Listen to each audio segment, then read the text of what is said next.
What's up, everybody? Mind Muscle Connection, episode 47. Today's a good episode.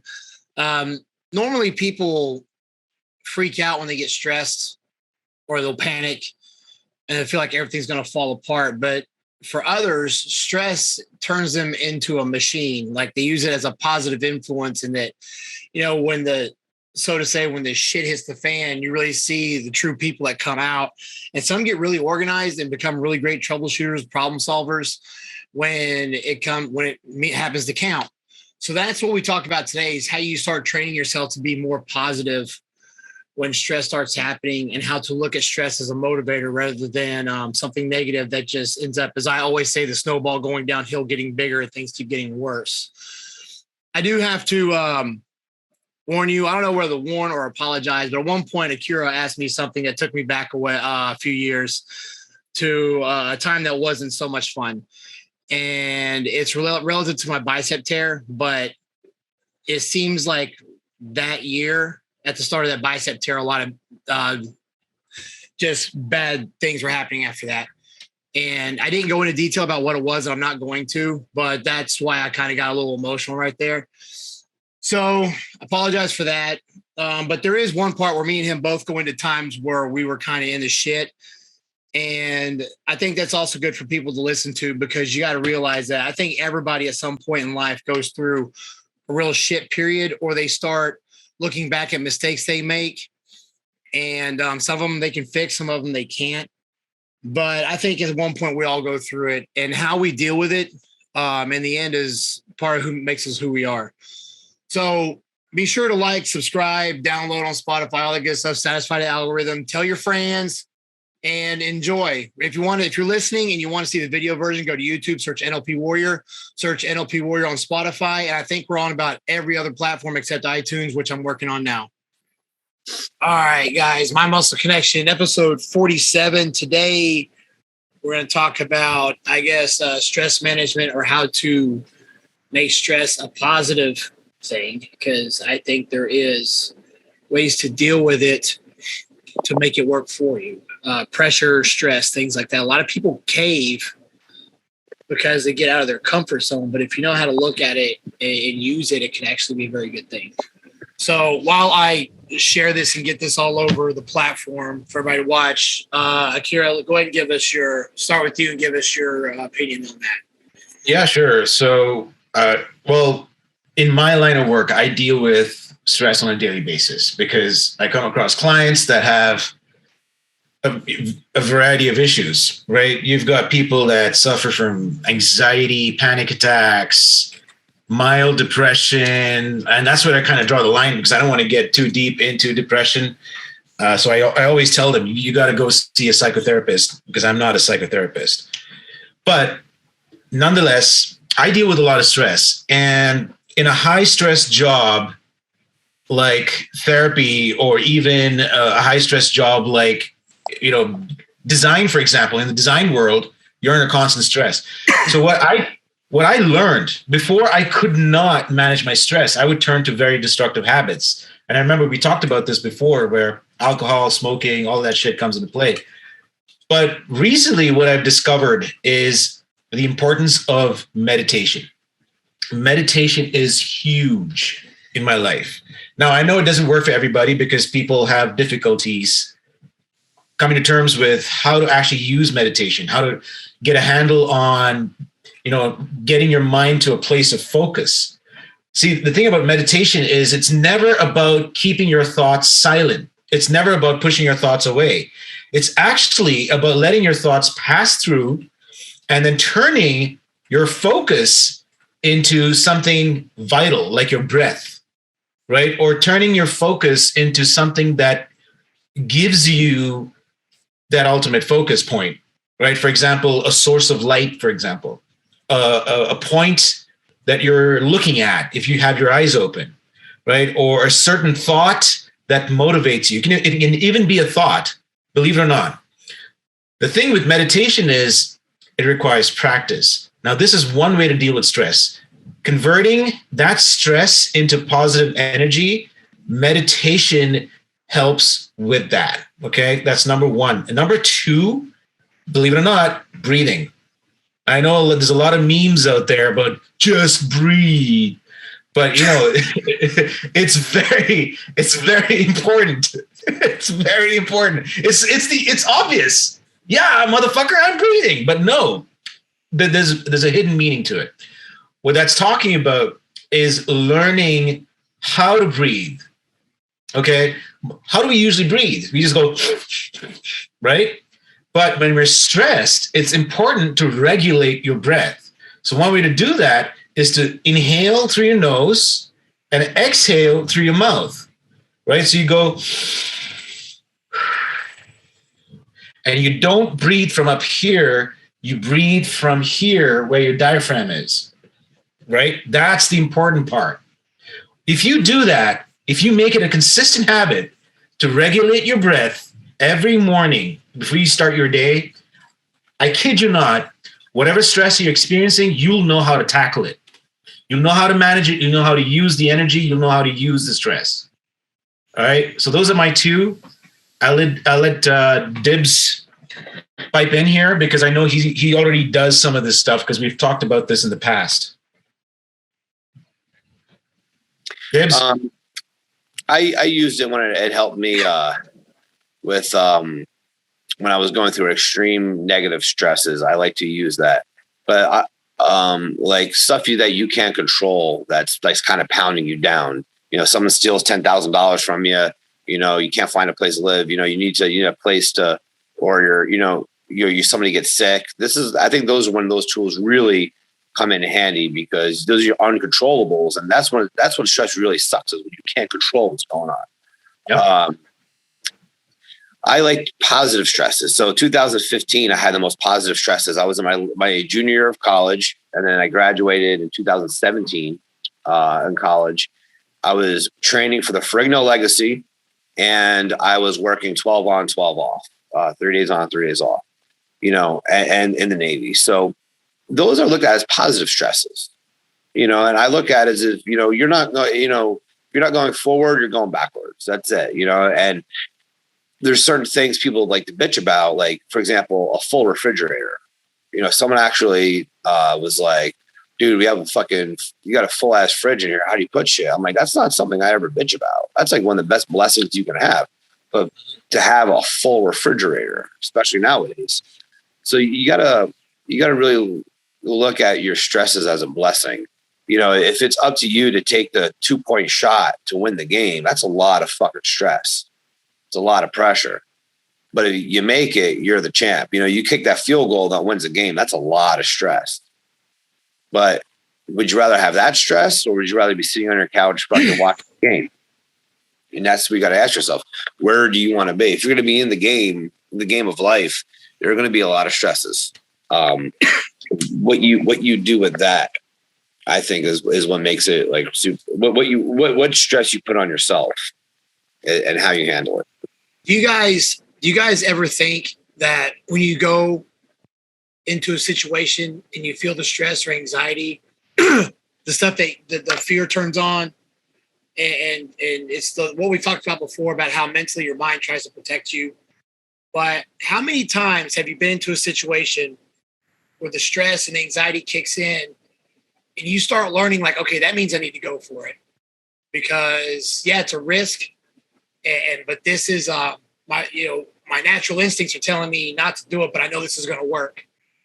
You know what I'm talking about? I had this conversation with somebody not too long ago where we talk about that, because a lot of people will back off and say, nah, it's too risky. And then they realize it down. They're like, fuck, if I would have done that, it would have worked. So I want people to know that sometimes when that anxiety starts coming up, it's a different type of feeling, actually. I've learned to know which one is which. Like, if I get nervous, that means I need to go for it.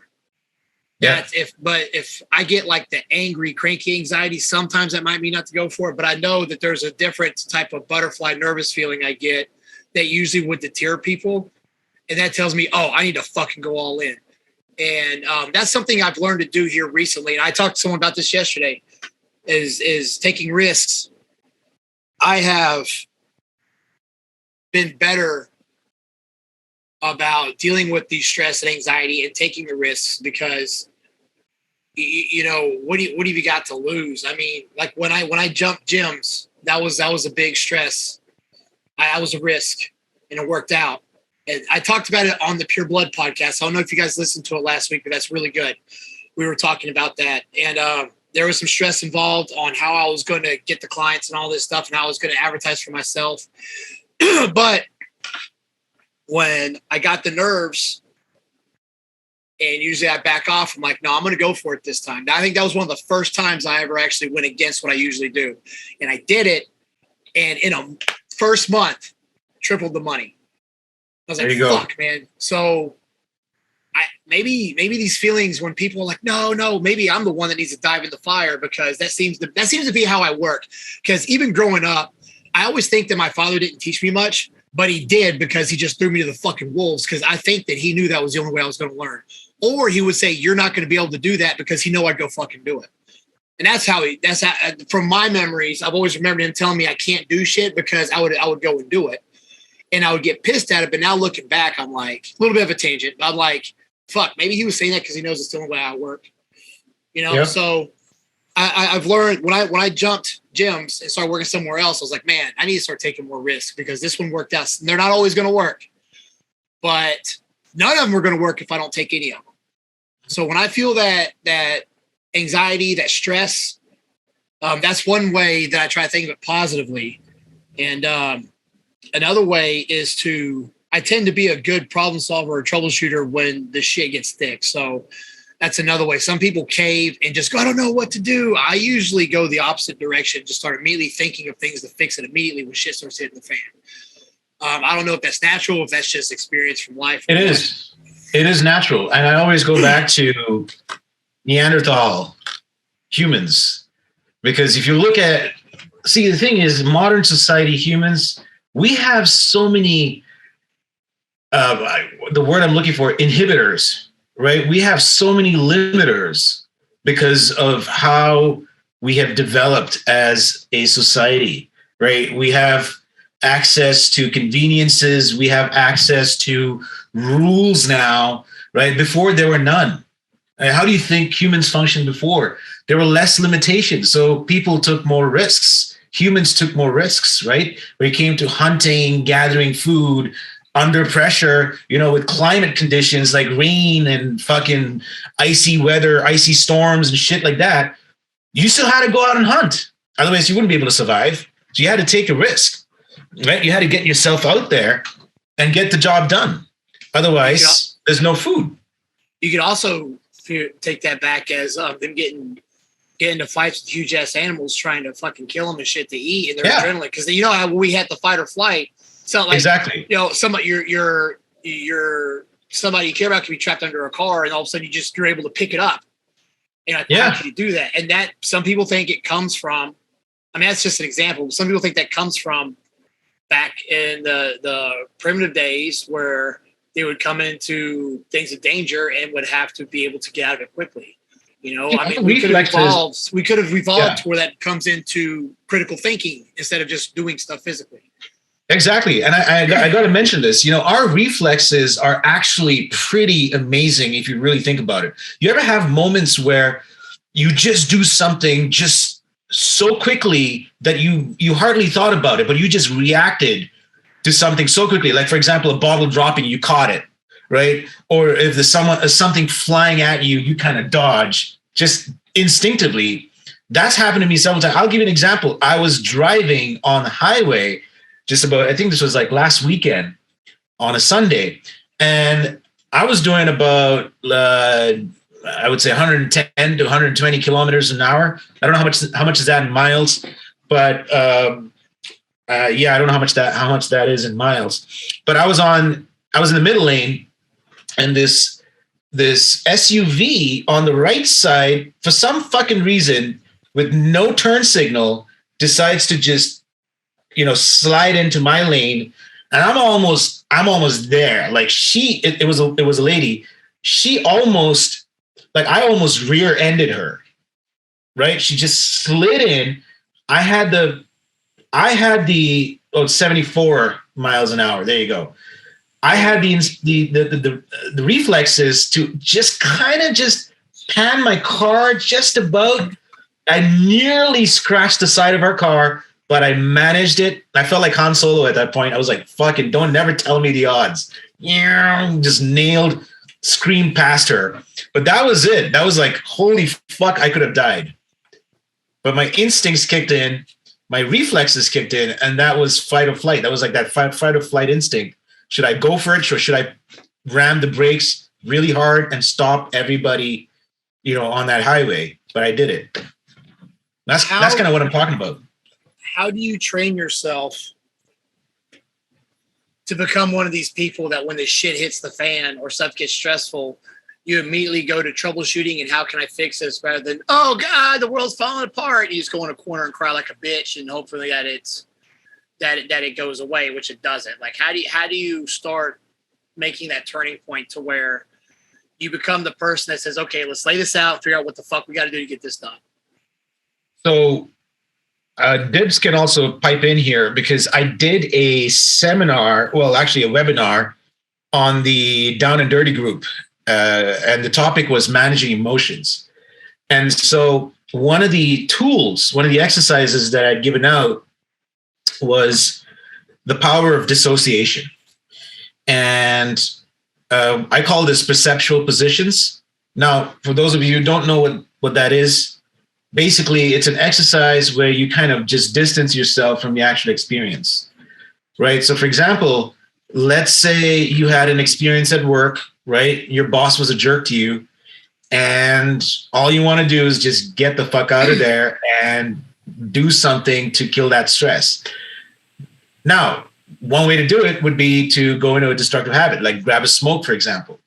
But the other way that I usually employ in these types of situations, this will help train your mind, is to take a minute, take about a 5-minute break, right? You can close your eyes for this if you have to.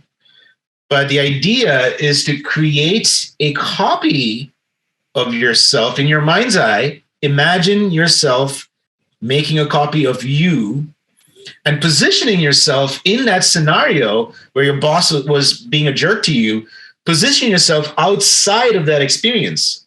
So now you're looking at it from a bird's eye perspective. You're looking at it from a third person perspective. Now you're able to see what's actually happening without being emotionally invested in that situation. Once you do that, you'll start to see things that you never saw before. Because, when you're in that personal perspective, when you're looking at it from a first person perspective, you're emotionally attached. So your brain won't function the way you would think it wants to, right? You're just in that moment. You're moving with the moment. You're not reacting from a rational standpoint. But once you place yourself outside of that scenario, now you have the rationality, you have the rationale to actually look at that and say, okay, I could have done this here. I could have responded this way. Okay, this is what I learned. Okay, maybe I can tackle it another way, different. I can do something different next time, right? And so once you start doing this exercise, your mind becomes accustomed to thinking outside the box, so to speak.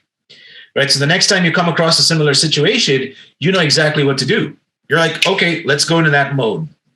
Your mind goes out in that mode and you become the problem solving guy or the girl. Right. And that's one way to train your mind. Dibs. Oh, you're muted, buddy. Turn your mic on, Dibs. Your mic is not on, buddy. Sorry, you had me in transfer there for a second. So I'm just kind of like, thinking of I'm thinking of that as you were thinking of saying that. I was thinking that and that. And I was like, oh shit, what the fuck were we talking about? I hypnotized you. yeah, we're not even trying. Yeah. What the hell were we talking about? Like how to train the mind to become logical in high pressure situations. And I was giving a rundown on the exercise that I presented on the Down and Dirty group. Remember that? So in 2012, I was on leave and two kids were drowning under a pier. And I ran in there, grabbed the one kid who was passed out, pulled him to shore, swam back. The other kid kept jumping on me, which is normal. And man, it's hard to remember because I had to kind of like let him go out to sea for a bit, but he kept jumping on me, and we were under a very dangerous pier. So I kept like using my search and rescue underwater escape hold and releases to be able to subdue the kid. Now, keep in mind, I went from a very relaxed, fun, I was in party mode state to let's fucking go. I'm now underwater rescuing people. And I had to let the kid kind of go out to sea a bit and rescue him, pull him in, and start doing CPR. But so how do you handle an extremely, extremely stressful situation like that to where, holy fucking shit, you're relaxed? And that's from years and years and years of training to where it just comes out naturally.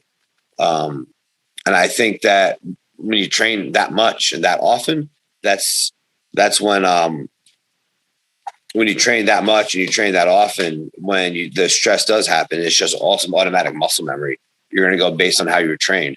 So that's why they say, practice doesn't make perfect. Perfect practice makes perfect. If you're on a bodybuilding stage, and you've got, hundreds of people on there, you got your competition, the way you've practiced is how you're going to perform when it's time to go. Now that's like, I think basic. I think a true like cleaner, as Tim Grover calls it. Yeah, that's your thing.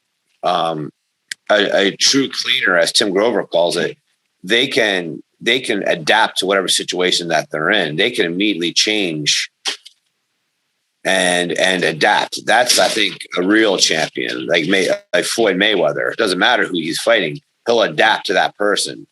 So that's, I think, the difference between. That's like the different levels, in my opinion. Yeah, I also think that, and again, this is going to sound really radical, but this is just based on the experience that I have using the tools that I have in the NLP world. I think that very feeling of being calm in a high pressure situation, that can be hacked for people that are inexperienced in those situations too. Now, what do I mean by that? I think there's this thing. Well, let me put this into perspective. There's a certain tool that we use in the NLP world called anchoring.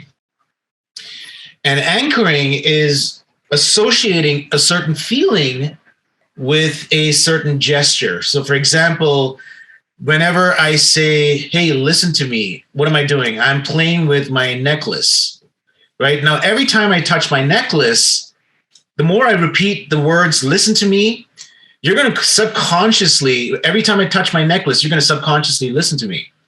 Because what your mind is doing is you're associating that gesture with what I'm actually saying, right?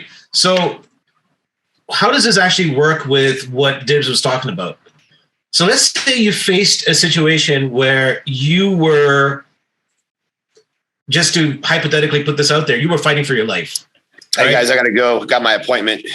Okay. I will see you guys. I will see you guys soon. See you soon. Okay. Bye-bye. Cheers. All right. So hypothetically, you're fighting for your life. Now, what do you do, right? In a normal environment, well, I don't want to call it normal, but in that environment where you're fighting for your life, you have two choices. Either succumb to it and say, okay, fuck it, I'm going to die, or you're going to do something about it. Now, if you didn't have the tools that I'm about to present, Jed, what would you do in that situation? If you're fighting for your life, would you just fucking Rambo it? I don't think anybody's instinctively going to say, fuck it, I'm going to die, because unless they are trying to kill themselves. I just don't see anybody naturally giving up when their life is on the line. I mean, they may die, but they're not, they're going to go down swinging. Now, if they're doing it to themselves to kill themselves, that's a different story. Right. That's okay. All right. Well, let's just say, okay, they're fighting for their life, right? They're in that situation now, and they don't know what to do. Now, I know this is very hard in that situation to do, but if you kind of prepare yourself beforehand. Now, I know it's hard to prepare because you don't know what's coming at you, right? But one thing that I do, I'll give this for free. This is something that I do every single day in the morning, right? Before I go work out, I don't know what my day is going to be like. Before I go work out, I will associate the feeling of strength, clarity, focus, instincts.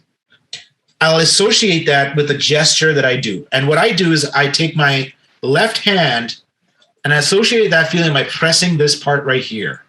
So every time I'm under pressure, every time I feel like something's about to happen, I'll hold on to this, and it gives me that feeling of calmness, clarity, focus. Now, what do I do? How do I get that feeling? Well, at some point in our lives, right, we go through similar incidents. We go through incidents where we are stuck, where we have no escape from that current situation, where we have to face the music, so to speak. There's different scenarios. We've all gone through that at some point, you know? So what I do is I'll take my mind back, okay? I'll rewind the timeline in my head. I'll go back all the way to that point where I felt that feeling of being under that pressure. And what I'll do is I'll also take the feeling of being confident. I'll juxtapose the two together in my mind. And so what I'm doing is I'm actually merging the confidence with that high pressure setting. And then I'm just doing this. So every time I press this in that high pressure setting, I know exactly what to do. Doesn't matter what it is. I may not know the exact steps, but my mind will tell me, okay, you got this. You have to get through this. What are the steps that you can take right now to get past the situation right now? What's number one? It'll instinctively kick in. So what I do is I prepare myself beforehand every single morning, right? Every single morning, I prepare myself mentally for what's to come during my day. So that's one way I buffer my mental state. Now, can somebody not knowing they're doing this do the same tactic to develop bad habits to compensate for shit? Oh, sorry, say that again. So you're talking about how you press on your hand to calm yourself down. You related that. That's how, when you do that, you start calming down, thinking how to get through stuff. Right. Well, how is that different from somebody every time they get stressed out to go out and get fucked up? Well, if they get fucked up, what they're doing is they're turning to a habit that they believe will give them pleasure. Exactly. But it's a placebo. Yeah. It's a placebo. The difference is one's going to get you fucked up. Like you said, it's going to get you really fucked up, right? It's basically you're sacrificing a part of your health for dealing or compensating with that situation. This is the healthier choice. So it's a double-edged sword depending on how you use it. Exactly. It's a double-edged sword. But like I said, if you have the right practices, the right exercises, the right tools, you cannot go wrong with dealing with high pressure situations because one, it's healthy. It prevents you from doing something incredibly stupid, turning to drugs. Well, I don't want to get into the whole thing about drugs because it's kind of in a gray zone. There's good and bad, but you know what I'm talking about. The hard shit. Smoking, which I really don't recommend. I got into it for 17 years. Really fucking hard to get up. I know I'm a hypnotherapist. You would think, right? But I never could. Like I tried getting addicted to smoking. I'm being honest. I fucking like it. I did Copenhagen from the time I was like 14 to the time I was 2013. I think is when I quit. 2012, 2013. So that means I was 28. So about 15, 16 years, I think I dipped snuff, and I've got recessed gums and shit because of it. And I can't remember what I associated with. I just always did it all the time. I mean, I would go through a can and a half a day, man. It just, I actually, the way I quit, I was dieting really hard for a contest, and I was way too hard, which is what I usually do. And I felt so shitty, I couldn't even notice I was going through withdrawals. So I just quit because that's how bad I felt. Because like I can't even tell if this is from the diet or from me not having any nicotine. And I still crave it, but I never do it. It's just because I think about because I want to sometimes, and I haven't in like almost 10 years, and I haven't drank since 11 years, 2011. So that's The drinking, I have nothing against it, but I can go out to a bar and never touch a drink. I have no urge to drink. I just don't even, because I know as soon as that gets in my system, I am out and I'm going to lose 2 days at least. And I'm going to be very disappointed in myself. For the tobacco, I just the mess and all the nasty and the shit. I just don't want to go through all that just to get something in my mouth. So yeah, that's what she said. I used to regret it. The funny thing is, and I'm pretty sure people can relate to this. Every time you put that cigarette in your mouth and you go through that one fucking stub and you fucking kill it after you're done, you go back into whatever venue you were at. The smell on your fingers, inside your mouth, the breath that you have on your clothes, dude, it just gets to you, man. It just fucking got to me. Like I would go home and I'd be like, fuck, my clothes stink. I'd use mouthwash, and when I'm lying down, I get up the next morning and I check, but fuck, it stinks. That's how bad it was, man. I used to go through a pack a day. It was just so bad. People used to smoke inside back in the 80s and 90s. And you know, smell dude. at their house all the fucking time. Yeah, in Japan, the laws are a bit lenient when it comes to smoking indoors. Now they're getting stricter, but before you could actually smoke inside restaurants and bars and shit. And they have these separate sort of smoking areas that you could actually get seats at. You could go sit down there and order food and get an ashtray, and they'll even give you a menu for cigarettes that you could choose from. It was that dope. You'll be like, all right, yeah, you spent like 50 cents on this pack right here. You could order it and they would give it to you. They place it next to your food.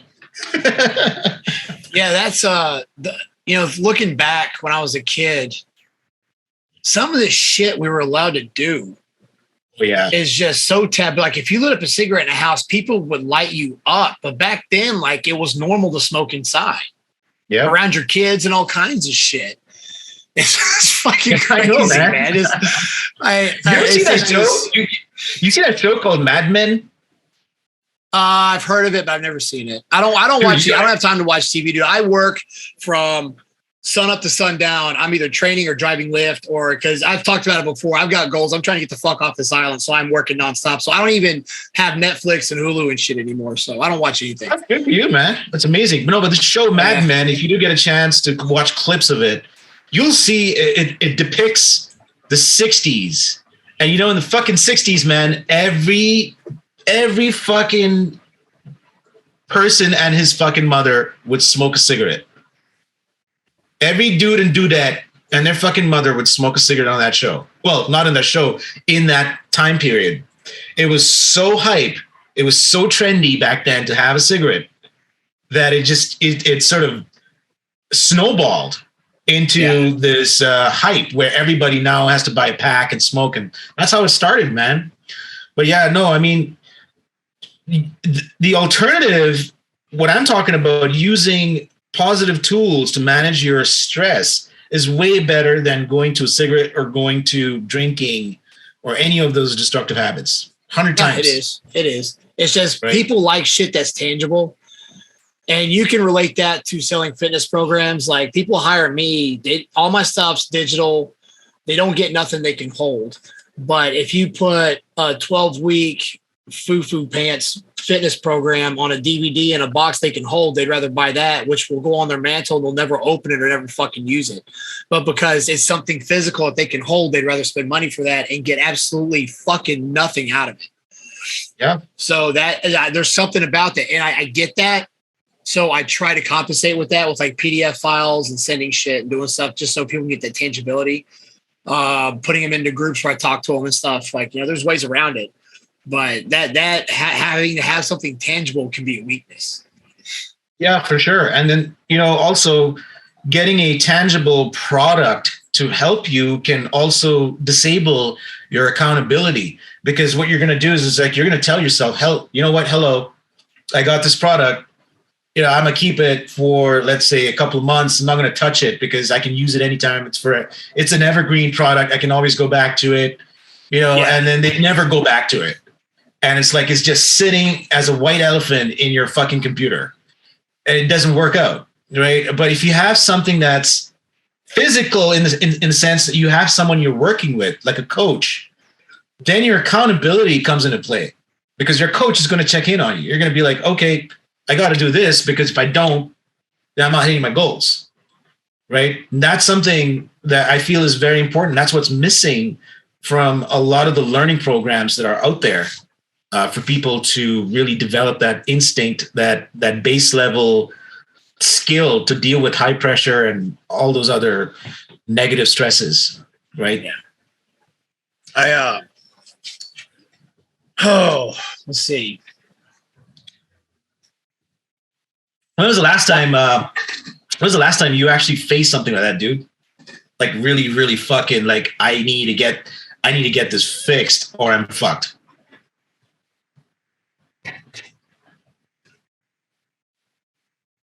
Man, let me think, because I've had a few of those.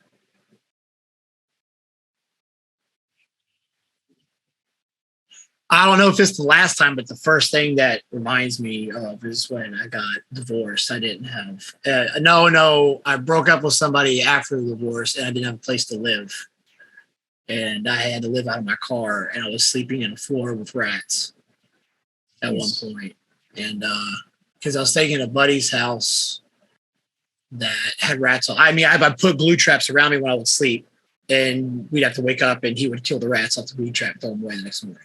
Like this is not fucking exaggerating. And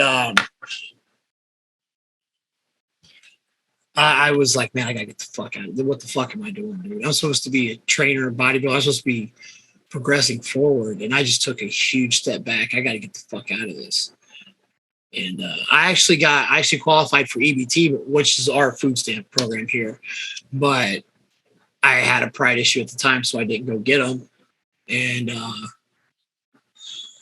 thank God, some of my best friends from the Navy were still living in the apartment that I was living in before I got married. So this is like a year down the road. And I can't remember if I hit him up or he hit me up. And I told him, he's like, dude, your room is still open. Just fucking come back. He's like, we're going to be here for 2 more months. I don't even know if you have to pay rent or not. Just come sleep in the fucking room. And then, you have 2 months to look for a place. And that was one time I got fucking lucky. And I went back to Waipahu and lived there, and they had all the pit bull dogs, so I was all happy to be back and shit. And then from there, I moved in with another friend that I used to train, and then I finally was able to get my own place. My first time I ever had a place to myself was across the street in Aiea, and I moved there. And then another crisis situation hit. The water pipe busted in the bathroom. And the landlord was like, yeah, just hire somebody to fix it and pay him. I was like, nah, fuck you, dude. I'm out of here. And I called Britt, who I live with now. And she had just happened to have a room open. Her roommate moved out. I was like, hey, look, my bathroom's flooding. I gotta get the fuck out of here. And yeah, this gets better. We're gonna go into this now because this is crazy. Right, let's go. Let's start the train, dude. Let's start this train. So I start moving, and I tear my bicep. So now, and I had got the U-Haul and everything, and I picked up a couch. Pop! I was like, shit. So Mike, that we interviewed a couple weeks ago, I called Mike. I was like, Mike, I think my bicep tore. He goes, go to the fucking hospital right now. Do not leave until they give you a surgery date. They're going to tell you this and this. Do not leave until you're guaranteed they're going to fix it. I said, all right. So the guy who's helped me move took me to Tripler, and they did. They're like, oh, we'll see if it'll grow back. It's like, grow back? Are you fucking retarded? You go find who the hell ever. And you give me a fucking surgery date, or I'm going to start raising hell. And they go, okay, come back in 2 days. I said, all right. So now I got a sling on. I can't fucking pick up anything. I got a U-Haul sitting out there that's half full. Good. And I got to return it by that evening. So I only had like a room full of shit. I don't carry much shit with me because in my head, I'm always like, I'm leaving this island, so I'm not going to carry. Like I have plastic dressers and shit so I can throw them away when I get off this island. So I called a friend. She came and helped me. Brought it here, unloaded everything. I had to watch her unload my shit. Made me feel like a dick, but there was nothing I could do. And then fuck was it? I had to call the U-Haul company. I had to get them to extend a day. And luckily I knew who it was who was working there, because Hawaii's a small community type place. And she was like, I'll just extend it, just bring it back tomorrow. And so I left the apartment and just told the guy, fuck off. I was like, I paid the rent and everything. I'm not paying for next month. I'm out. Kiss my ass. So yeah, that was, so then I was out of competing that year. And then I got everything moved. After that, everything's been all right. But that was the start of COVID. So that bicep tear was like the start of, I don't want to get too fucked up talking about this, but it was, everything sucked for a long time after that. And it's just now starting to get better. So I don't want to go into detail about it, but it's just, sorry, man. No, it's okay. It's just that bicep tear was just like the start of a lot of shit going downhill. And I'm trying to fix it. Some of it I can't, but it's going uphill now. That's the important thing. That's a beautiful thing, dude. But it was, yeah, I went from sleeping on a fucking rat infested floor to having my own place. And then, that's the thing people need to realize. Because it goes up doesn't mean it's not going to fucking come back down again. Yeah. I had my own place. It started falling apart. The landlord was a shithead.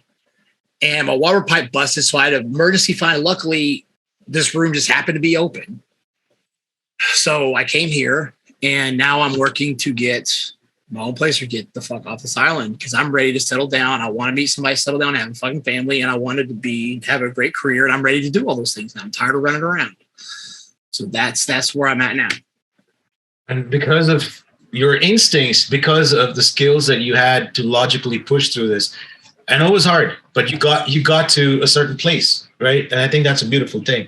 And I'm telling you, this is for everybody. I think a lot of people look at experiences that happen to them and they start moaning and really settling into that negative state of, poor me, blah, blah. Yeah, I fucking hate that shit. I get it. I fucking get it. Like, everybody has probably gone through some part of their life, going through some shit in their life. But if you're going to stay there, think about it this way. What good, it might be a simple question to ask, but what good is it going to do to you? Tell me or give me at least one benefit of staying in that negative state. Nothing. It just takes longer to get out of it. It takes longer to get out of it.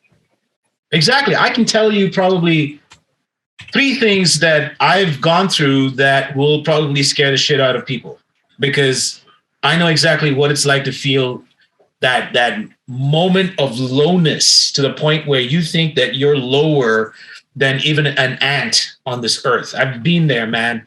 I've been broke. I've been when my net worth was minus $25,000. I was bankrupt because of, I'm not going to get into this shit, but all of this was from my previous marriage, where I was the supposed breadwinner, right? And so everything that I was doing was because she wanted me to get that promotion, and she wanted to use the money that I was bringing in for her shit. It got to the point where I was just this yes man. I was like, yes, dear. Okay, dear. I would come to the house. The first thing she would say to me is like, did you get that promotion? I'm like, fucking, I just got back home. You give me a second to fucking relax, kick my fucking shoes off so I can get on the fucking couch and just like chill for a second before you hit me with that shit. It's 9:00 at night. What do you want me to fucking do? You want me to go back to the office and ask my boss for a fucking promotion right now? What did she do? Did she work? No, man. She was a fucking qualified nurse, and she never did shit. She was at home most of the time. She was a qualified nurse from Japan. Yeah. And she said, oh, I'm going to get my license. I'm going to start working soon so you don't have to do anything. I'm like, when is that going to happen? Fast forward 2 years. Fast forward 3 years. Promotion. It'll happen after you're promoted. Yeah, after I get promoted, right? That's when it's going to happen. It came to the point where, I come back home one day and she's got a knife in her hand. And I was like, what the fuck is going on here? what the fuck is going on here? She's in the kitchen with a knife in her hand. She's got not even that fucking small ass knife. I'm talking that big fucking huge steak knife that you used to fucking chop beef. I'm not even talking a cleaver. Yeah, she's got that in her hand. I'm like, what the fuck are you doing? And I was losing my shit at that point, dude. So yeah, I've been through moments like that, and because of that situation, I had to go through bankruptcy because I had to file for it because my credit was off the charts. I couldn't pay back. So I had to call a litigation, a consolidation company and say, listen, I want to file for bankruptcy. So they made a program for me where I had to go through paying them every month, right? Whatever they consolidated, and to the point where I cleared my debt. I had to clear my debt the hard way. I was living with my folks at that time under one roof with them, and I would ask them for money. You know how shameful it feels to a grown man asking your own parents for money. Yeah. Just so you can fucking pay for some of the shit that you want to do. You know how painful that is, man? That is so painful, bro. I had to go through that shit. I had to ask, I used to beg my mom. I used to be like, Mom, I got to go somewhere. Can you please give me $50 so I could get a bus and go somewhere? That was how hard. You guys know I usually once a year I go on a trip or do something for Christmas, and which is very good to unwind. But I came back and I said, man, if I would have spent this money on debt and shit, because I pay my bills, but I want to get it done because I have a lot. I was like, man, I could have had all this paid off by now. So I need to start working harder and making some fucking sacrifices and staying home and working. Because if I'm not training people, I'm driving Lyft, and because it's very lucrative out here to do that. And so I don't get a free minute. I'll drive till 10 o'clock and then go to bed, get up at 4 and do it all over again. And it doesn't bother me. But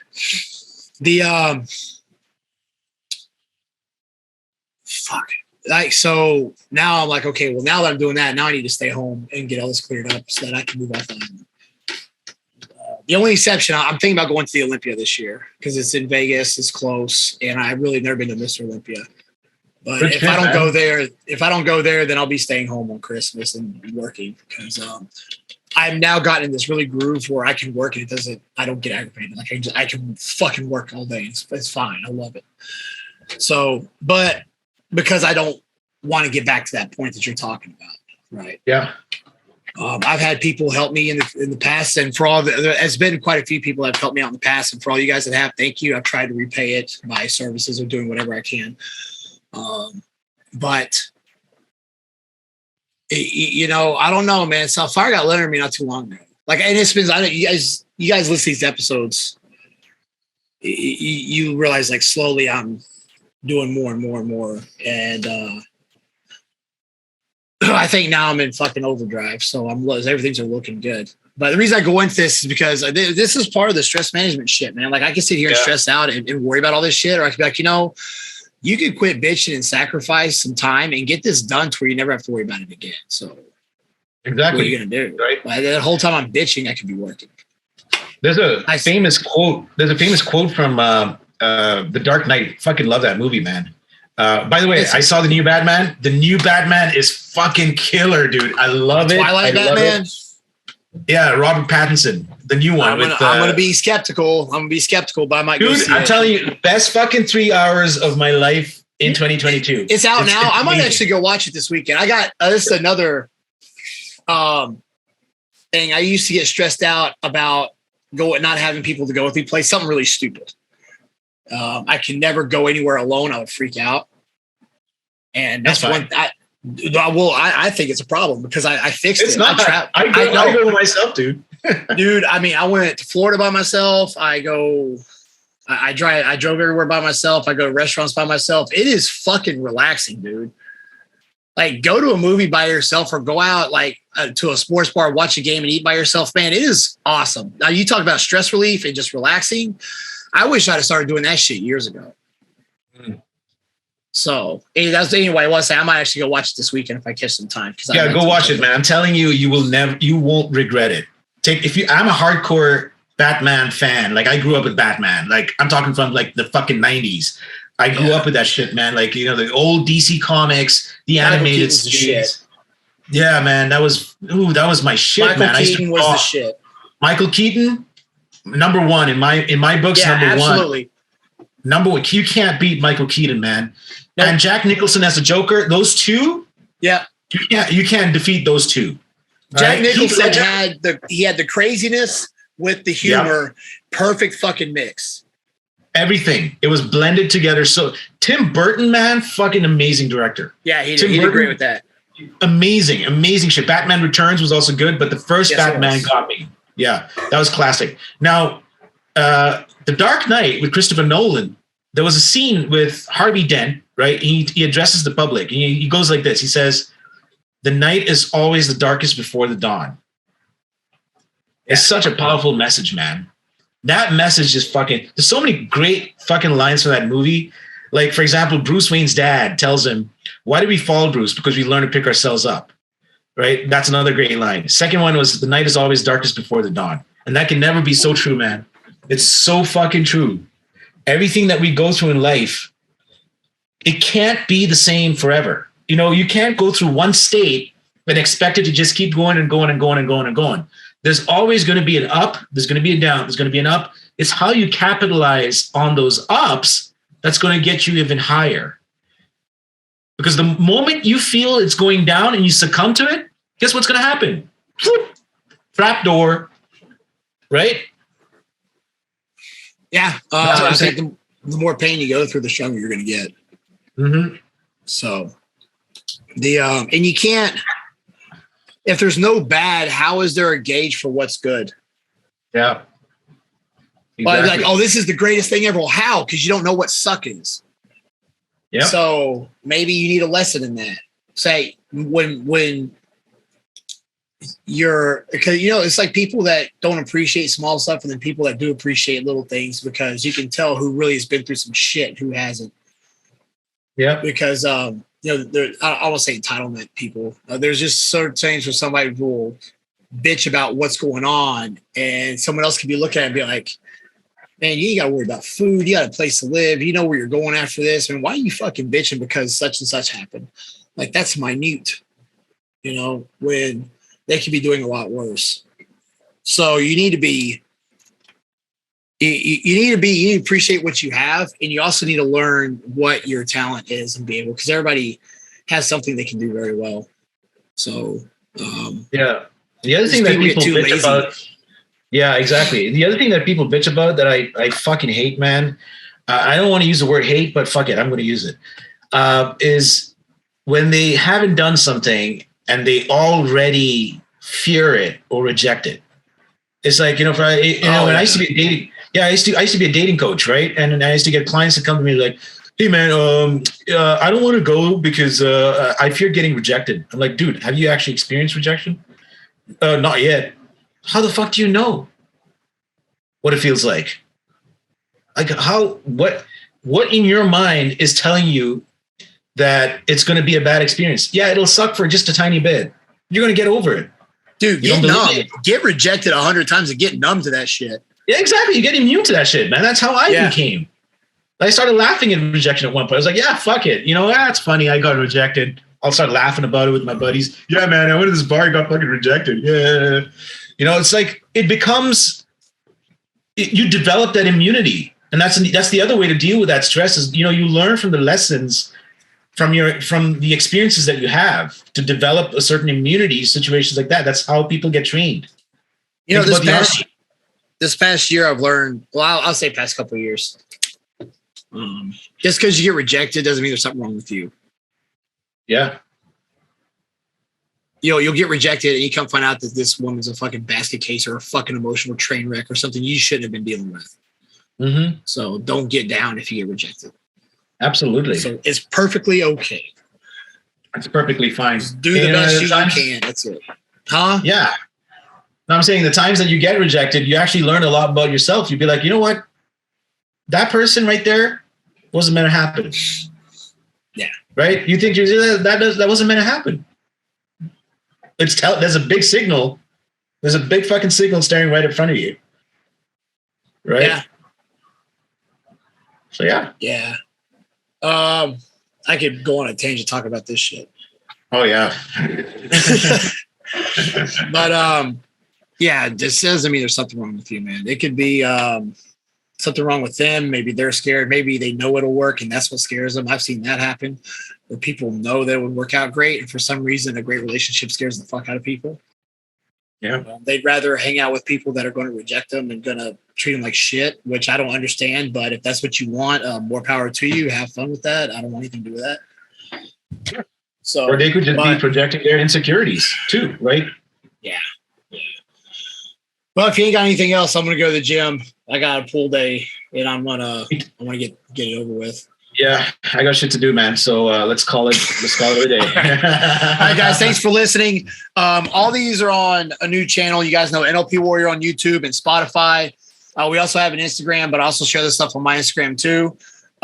Leave comments, satisfy the algorithm, download all that stuff, and we'll catch you guys next Saturday. Cheers.